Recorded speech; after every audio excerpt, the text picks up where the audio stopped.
Hi guys. So today I'm remembering the time when I got amnesia.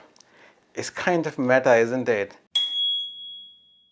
I was watching this movie that I recommended to you in my post about Yash Chopra, Jab Tak Hai Jaan. That was his last movie. And in that, he has used amnesia as a plot device. And this is a favorite. It used to be a favorite of the Indian filmmakers. It still is used quite a lot, but not as much as it used to be before in like the 80s and 90s, where the hero gets amnesia and then that creates a situation where lots of things can happen. Sometimes that would be like a romantic comedy or romantic film. Sometimes it would be like a spy movie and things like that. And sometimes there was a scene, actually it was quite a common one, where some woman who is absolute babe turns up in the hospital and then she tells the guy that, oh, I'm your wife. And he's like, what, really, are you? So, and then he wants to know so many different things, and he's full of questions. And I am thinking, I was young at the time, and I'm thinking like, dude, why are you playing 20 questions with this girl? She is gorgeous. She's saying she's your wife. So just thank the Lord and enjoy your life. Oh, that rhymed actually. I didn't mean it to, but anyway. So that was my attitude only until I experienced amnesia myself. Let me start from the beginning. So this is not a very long story, short story, but I will tell it long. Which is the reverse of making it short. And I'm going to vary my speed of speaking in this one so that people who listen to my vlog at 1.5 speed cannot do it. And yeah, before I go, it's my friend's birthday today. It's happy birthday, Kuljit. I'll tell something more about that in another one. Okay, so this is like January 2000. Long time ago. So I lived in India, and I was being sent to US for a work assignment by my company called NIIT, and I had to go to the US embassy to apply for the visa, or it was applied and I had to go for an interview, something like that. I was going to the embassy, and early morning, imagine that it's like between 6 a.m. and 7 a.m. It's slightly foggy, it's slightly cold, not slightly cold, it's very cold in January. And roads are pretty much empty at the time because nobody wants to get to the house at that time.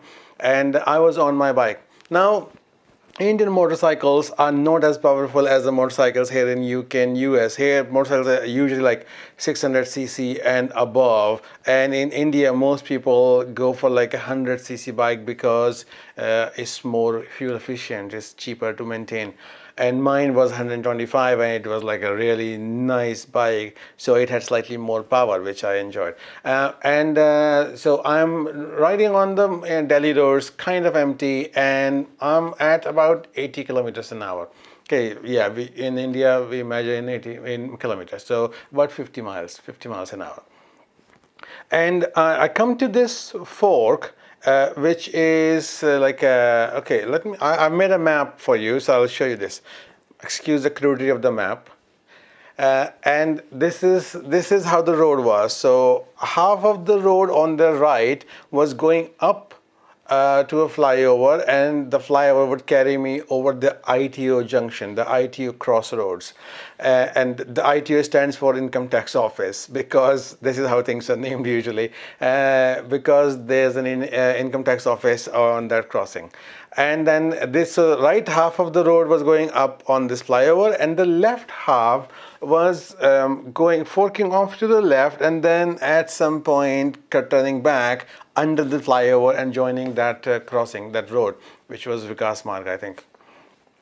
So this is the situation of the road, and then on the road, on my half, I was going to go up on the flyover, and on the half of that, the left half of this right half. Okay, so left half of the road that was going to the flyover, there was a big pothole, and it was not a pothole like very deep thing that you just get stuck in that and then you're done.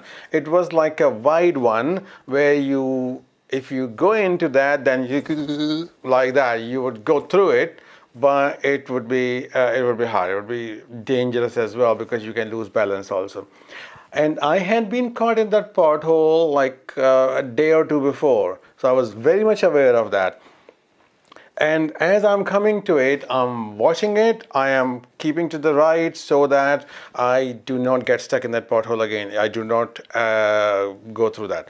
So literally, I've got like 1/4 of the road to drive on now because of the half is going to fork, half of that's going to the flyover is also half of that is on the pothole. And then on my right hand side there's the median, and on the median there's a gap in the median where people can cross, but that gap was closed off by the police by placing a couple of metal barriers there, like those huge things that they use for roadblocks and things. So this is the situation. Now what happens is some civilian probably has opened that barrier. So instead of the barriers being like this along the road, one of them is like this. So this is how I'm driving, and one of the barriers is like this. Let me show you that crude map again. Okay, so you see that? So this barrier is at least like 18 inches onto the road. And while I am watching that pothole and trying to avoid that, I am driving to the right and I smash right into the barrier. Slam bang. And there I fly over the handles of the bike and lose consciousness. Okay, not for very long. But this is the good thing about India. India is a very crowded place, as everybody knows. But the upside of that is there are always people around. And most of the time, there are enough people around that somebody would notice if something happens, and they would come and pick you up and help you up. That much civic sense, that much helpfulness is there in people, and I think it is still there. So people came running, people picked me up, picked my bike, and they kind of carried me to the median where between the fork and the flyover. So, and now then I sit down on the footpath. So I'm not hurt that bad that I've got any bones broken or anything like that. I had my helmet on. Keep that in mind. That's the moral of the story. Always have your helmet on nicely. So Indian people usually are very la-di-da about this helmet rule. But I was not. I never was. Never am. So I had mine perfectly on my head, and it got lots of scratches, but it saved my head from getting those. It probably would have been smashed, my head. So as I'm sitting there, I'm conscious now, and I'm trying to kind of orient myself as to what's happening. And where I am, I know I've been in an accident, so I'm trying to kind of assess the situation, my body and surroundings and everything. And at this time, I used to have a phone, like I think it's a Samsung SGH600 or something. This is a long time back, in the early 2000s. So this is probably 2001, yeah. So at this time, this model is like a more advanced ones. So I always liked the phone. So this was like a small phone. It had voice dialing, and I used to have one earpiece in, even if I'm not calling anybody, not listening to any music or anything, just so that if I wanted to call somebody, I could. So I had voice dialing. And my best friend Fazil, he's changed so many businesses. He's done so many different types of work. I don't know why, but he has that many talents, so he can do lots of different things. But he's not found his fortune in any of those things. So before that, he had a pharmacy, and he had a restaurant. So I just called Fazil. So I can just say like, call Fazil. And it called him. So when he answered, and I asked him like, Fazil, where is your shop? So I don't know whether he has a shop or a restaurant at this time. I'm completely muddled about that. And he said like, what? Why are you talking like this? And I tell him, yeah, I've been in an accident. So he said, okay, I'm coming. So he immediately starts from there, hangs up. And at this point, my head is very hazy, and I have Not retrograde amnesia, which is where you go into a different time and all that. Nothing like that. But I have gaps in my knowledge. I have huge gaps in my knowledge. Some of those gaps that I can remember is, at this time, the company I was working in, NIT, they were doing a project for NTT Docomo for Japan, and I was working in that project. And that project was a mess. I don't care if they hear this. That project was a mess. Everybody in the company knew that. And it was such a mess that they were delivering it, but it was not in a condition to be delivered. So they were sending people to Japan so that they can go to client side and patch it up and fix it up so that it works. And because nobody wants to go to Japan, sorry, that came out wrong. No. People that were in that project, they didn't want to go to Japan for two reasons. One, people had families and they had no interest in traveling or anything like that. But also, nobody wanted to go on that messy project. That was one of the main reasons. So people didn't want to go to Japan, but the company was kind of forcing them, coercing them into going. And at this point, after I've had my accident, I am not sure whether I was going to Japan, whether my company is sending me to Japan, or whether they're sending me to US. And out of these two also, I don't know if my company is forcing me to go or whether I'm going off my own free will and I actually want to go. So this is one of the things that I'm hazy about. I don't know. I'm not very sure about where Fazil works and what actually he does, the name of his area, anything like this. And then a few other things as well. So I'm very hazy about these. They're like completely gaps. They're like, I don't even have this information. And the desire to know at that time, that was paramount. I was not even worried about how much my hands and feet are hurt or anything like that. I had to know. So after that, I called Deepak. And Deepak lived not very far away as well. So he actually lived much closer than Fazil as well. And Deepak immediately said, like, oh, you've had an accident. Okay, I'm coming. Where are you? So I don't know where I am. Okay. And now I understand why people ask when they get out of coma or amnesia, they're like, where am I? I can totally understand that now. So at this point, I stand up. I can stand up. I am hurting in many places, but I don't know which one is the worst right now. Or maybe I didn't stand up. But I could tell which direction I was traveling in when I got into the accident, and I know that building is called Vikas Minar. Vikas Minar is an iconic building in India, in Delhi especially, because it was one of the high-rise buildings for a long time. It was 22 floors, which is laughable at today's day and age, but at that time it was supposed to be like a very tall building. So we all knew what Vikas Minar was. We knew that it was the office of the DDA, Delhi Development Authority. And I say, okay, so I can see the Vikas Minar. He said, like, okay, which side is the Vikas Minar? I said, like, it's in front of me and it's to the right. So that gave him an idea as to where I am. And I said, like, I'm just before the flyover that is in front of me. Can't name the flyover even if my life depended on it. But I know these things from observation. I know bits and pieces. So he said, okay, I'm coming. So he also hangs up and starts from his home. But I still have to know. I still need to know all these things that are the question marks in my head. So I called my friend Shalu. She lived not far from my house. And unfortunately, her grandma, her father's mother, who had been sick for a while, she had just died that morning. So when I called her, she gave me that news, but she also offered, like, if you need help, I can send my dad. So that was so nice of her. And I have always had such wonderful friends. That is one thing that God has given me. I always have wonderful, amazing friends, even now. So she offered to send her father when his mother has just passed away. Like, no, there's no need. My friends are coming, so I will be okay. And I don't need ambulance or anything. I don't think I'm hurt that bad.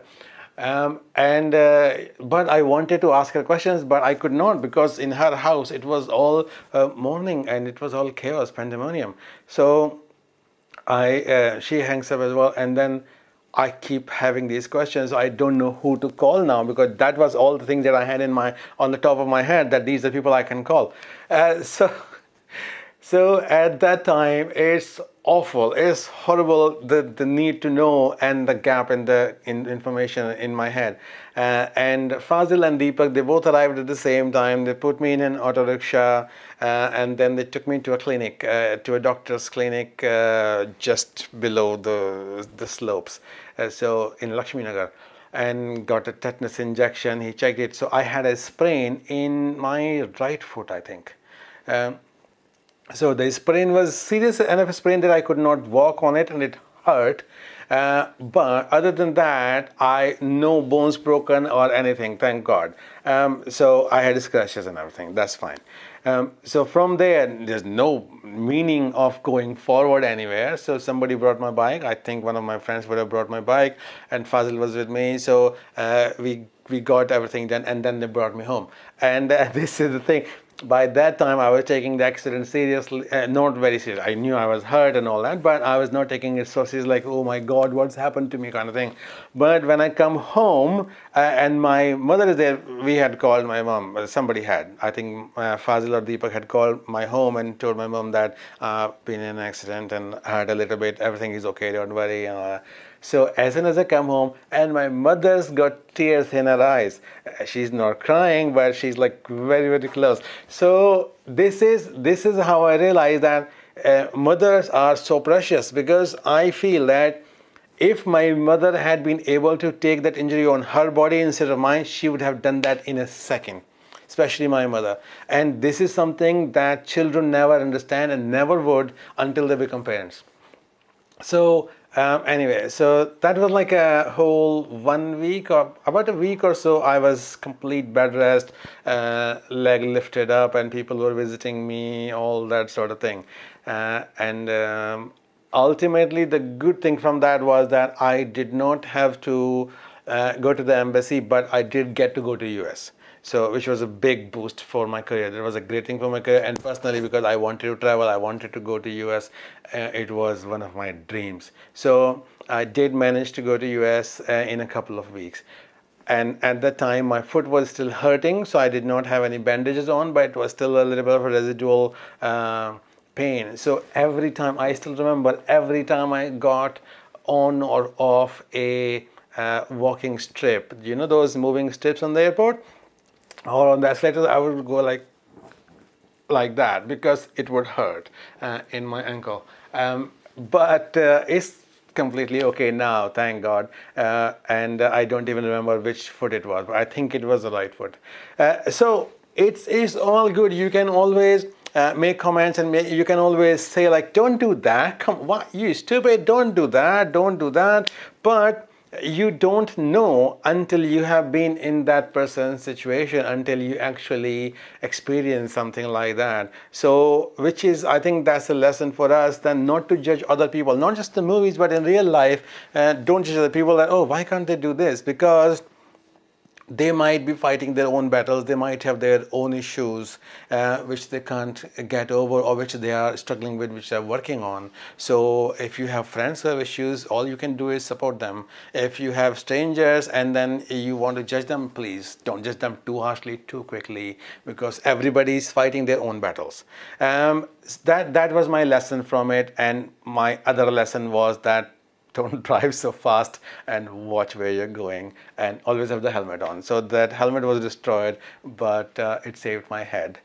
That's my story. So I hope you like it. I hope it gives you some entertainment and amusement, and maybe something to think about.